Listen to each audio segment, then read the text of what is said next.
The entire history and lore of Skyrim. Part 3. Solitude. Solitude is a city located in the province of Skyrim in the world of Tamriel. Its founding dates back centuries ago, when it was an encampment on the Karth River used as a windbreaker. The ancient Nords built fir and wooden shelters on the river's shores, and the founders of Solitude were deeply devoted to the divines.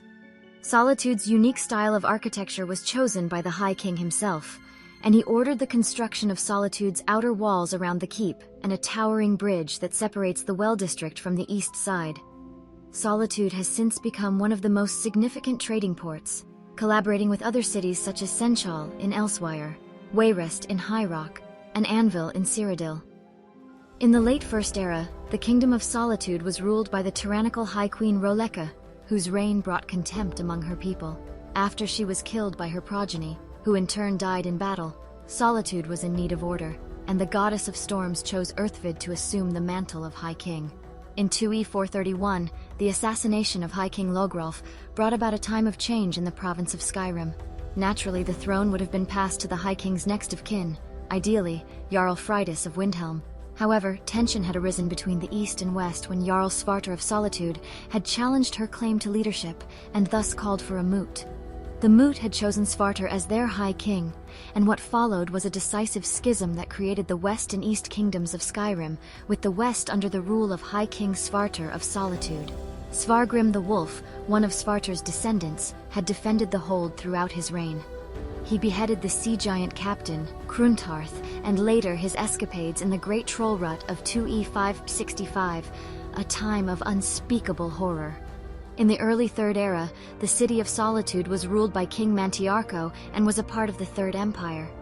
However, as relations between the Nordic kingdom and the Empire soured, Mantiarco married Potema Septim, the 14-year-old daughter of Emperor Uriel Septim II, in an attempt to improve relations. After Mantiarco and Uriel Septim II died, Potema and Mantiarco's son, Uriel Mantiarco, were left to rule the kingdom. Potema established relationships with other Northern Empire territories, and during the coronation of Empress Kintira II, she questioned the new ruler's legitimacy, leading to her and Uriel III being banished from court. This led to the War of the Red Diamond, which ended in the defeat of Potema and the crowning of Pelagius III as the new king. Pelagius III, who was known for his eccentric behavior, married Duchess Kataria of Vardenfell, and together they moved to the imperial city after Magnus I's death.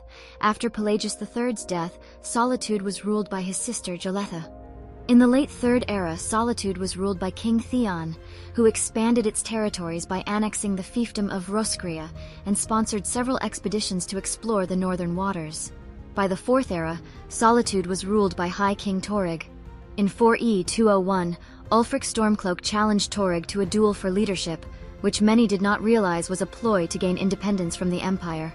After defeating Torrig, Ulfric and his supporters began the Stormcloak Rebellion against the Empire. Solitude remained loyal to the Empire, and Jarl Elisif the Fair became its ruler after Torrig's death. Solitude is also home to the Bards College, where aspiring bards can learn the craft of music, poetry, and storytelling. Additionally, the city has a rich history and is home to many historical artifacts and buildings, such as the Temple of the Divines, the Blue Palace, and Castle Dower. Solitude is also known for its trading and fishing industries, and is a popular port for merchants and traders. In conclusion, Solitude's history is rich with tales of great leaders, battles, and traditions.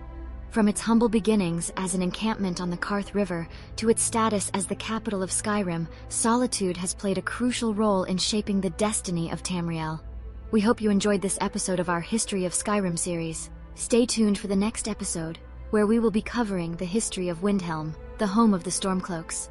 If you did enjoy the video, remember to give it a like and follow us for more gaming content.